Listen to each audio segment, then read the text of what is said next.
வணக்கம். நமது மீடியா செய்திகளுக்காக நான் நிரோஷன். 50,000 கோடி மதிப்புள்ள 26 ரஃபால் மெரைன் போர் விமானங்களுக்கான ஒப்பந்த பேச்சுவார்த்தையை இந்தியா மற்றும் பிரான்ஸ் இந்த வாரம் தொடங்கும். ஒரு குறிப்பிடத்தக்க வளர்ச்சியில் இந்தியா மற்றும் பிரான்ஸ் அரசாங்கங்களுக்கிடையே ஒப்பந்த பேச்சுவார்த்தைக்காக உயர்மட்ட பிரெஞ்சு குழு நாளை மே 30ஆம் தேதி இந்தியா செல்ல திட்டமிடப்பட்டுள்ளது. போர் விமான ஒப்பந்தத்தில் அதிகாரப்பூர்வ பேச்சுவார்த்தைகளில் இந்திய தரப்பில் பாதுகாப்பு கையகப்படுத்தல் பிரிவு மற்றும் இந்திய கடற்படை உறுப்பினர்கள் பங்கேற்பார்கள். பிரெஞ்சு குழுவில் அவர்களின் பாதுகாப்பு அமைச்சு மற்றும் அசல் உபகரண உற்பத்தியாளர்களான டசால்ட் ஏவியேஷன் மற்றும் தாலஸ் குரூப்ஸ் உட்பட தொழில்துறை அதிகாரிகள் அடங்குவர் என்று அதிகாரிகள் தெரிவித்தனர். இந்திய கடற்படையால் இயக்கப்படும் 2 விமானம் தாங்கி கப்பல்களில் இருந்து விமானங்கள் இயக்கப்படும். இந்த நிதியாண்டின் இறுதிக்குள் பிரான்சுடன் பேச்சுவார்த்தையை முடித்து ஒப்பந்தத்தில் கையெழுத்திட முயற்சிப்பதாக அரசு வட்டாரங்கள் தெரிவித்தன. இந்திய கடற்படையின் விமானம் தாங்கி கப்பல்களான INS விக்ராந்த் மற்றும் INS விக்ரமாதித்யா ஆகியவற்றிற்காக 26 ரஃபால் மெரைன் ஜெட் விமானங்களை வாங்குவதற்கான இந்தியாவின் டெண்டருக்கு பிரான்ஸ் தனது பதிலை டிசம்பரில் சமர்ப்பித்தது. இந்தியாவின் ஏற்பு கடிதத்திற்கான பதிலை பிரான்ஸ் புதுடில்லியில் சமர்ப்பித்துள்ளது. ஒப்பந்தத்தின் மற்ற விவரங்களுடன் வர்த்தக சலுகை அல்லது விமானத்திற்கான விலை உட்பட இந்திய ஒப்பந்தத்திற்கான பிரான்ஸ் ஏலம் குறித்து இந்திய தரப்பு விரிவான ஆய்வை மேற்கொண்ட பின்னரே விமானங்களை வாங்க முடிவு எடுக்கப்பட்டது. பிரெஞ்சு அரசாங்க அதிகாரிகளுடனான ஒப்பந்தத்தில் இந்தியா இப்போது தீவிரமான பேச்சுவார்த்தைகளுக்கு செல்லும். ஏனெனில் இது அரசாங்கத்திற்கும் இடையிலான ஒப்பந்தம். இந்திய கடற்படை தளபதி பேச்சுவார்த்தைக்கு தேவையான காலக்கெடுவை கணிசமான அளவு சுருக்கி விமானங்கள் மிக விரைவில் கிடைப்பதை உறுதி செய்யுமாறு பணித்துள்ளார்.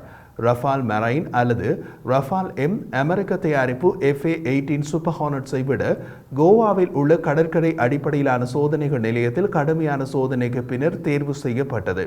ரஃபால் எம்ஐ தேர்ந்தெடுப்பதன் முக்கிய நன்மைகளில் ஒன்று இந்திய விமானப்படையின் தற்போதைய ரஃபால் விமானங்களுடன் அதன் இணைத்தன்மை ஆகும்.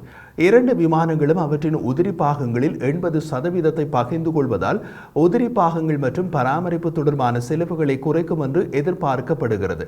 2 பதிப்புகளுக்கு இடையேயான முதன்மையான வேறுபாடு ரஃபால் எம் பலவூட்டப்பட்ட மூக்கு மற்றும் தரையிறக்கும் லேண்டிங் கியர்களில் உள்ளது. இது விமானம் தாங்கிய கப்பல்களில் தேவைகளை கையாள வடிவமைக்கப்பட்டுள்ளது.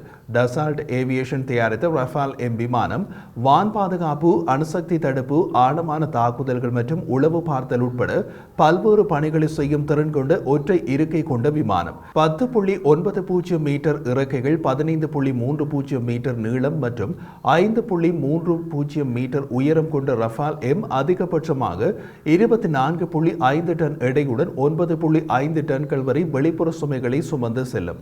விமானம் அதிகபட்சமாக 750 நோட்ஸ் அல்லது 1389 கிலோமீட்டர் வேகத்தை எட்டும் மற்றும் 50,000 அடி உயரத்தில் திறமையாக இயங்கும். ரஃபால் எம் விமானத்தில் வானிலிருந்து தரை மற்றும் வானிலிருந்து வான் தாக்குதல்களை ஒரே நேரத்தில் செயல்படுத்த முடியும். அதன் பணி அமைப்பு நீண்ட தூர விண்கல் ஏவுகணை, மெகா ஏவுகணைகள், ஹேமர், ஸ்கல்ப், AM-39 மற்றும் லேசர் வழிகாட்டப்பட்ட குண்டுகள் ஒரு நிமிடத்திற்கு 2500 சுற்றுகள் நெக்ஸ்டர் உள்ள பீரங்கி உட்பட பல்வேறு ஆயுதங்களை பொருத்தக்கூடிய விதத்தில் இருக்கும். டசால்ட் ஏவியேஷன் ரஃபாலை ஒரு ஆம்னிரோல் விமானம் என்று விவரிக்கிறது. இது பலவிதமான போர் சூழ்நிலைகள் மற்றும் அச்சுறுத்தல்களுக்கு ஏற்ப மாற்றியமைக்கும் திறன் கொண்டது. ரஃபால் போர் விமானம் பிரெஞ்சு கடற்படையால் நிரூபிக்கப்பட்ட சாதனை படைத்துள்ளது. ஆரம்ப மாறுபாடு ஸ்டாண்டர்ட் F-1 வானிலிருந்து வானுக்கு நடத்தும் தாக்குதல் திறன்களில் அதிக கவனம் செலுத்தியது. அடுத்தடுத்த பதிப்புகள் அதன் பணி விபரத்தை வானிலிருந்து தரை தாக்குதல் திறன்களை உள்ளடக்கியதாக விரிவுபடுத்தியது. தற்போதைய நிலையான F-3 வகை விமானம் 2008 முதல் சேவையில் உள்ளது. அமெரிக்க விமானம் தாங்கிய கப்பல்களின் மேல்தளங்களில் இருந்து செயல்பட அனுமதிக்கப்பட்டுள்ள ஒரே ஒரு அமெரிக்க தயாரிப்பு அல்லாத போர் விமானம் இதுவாகும்.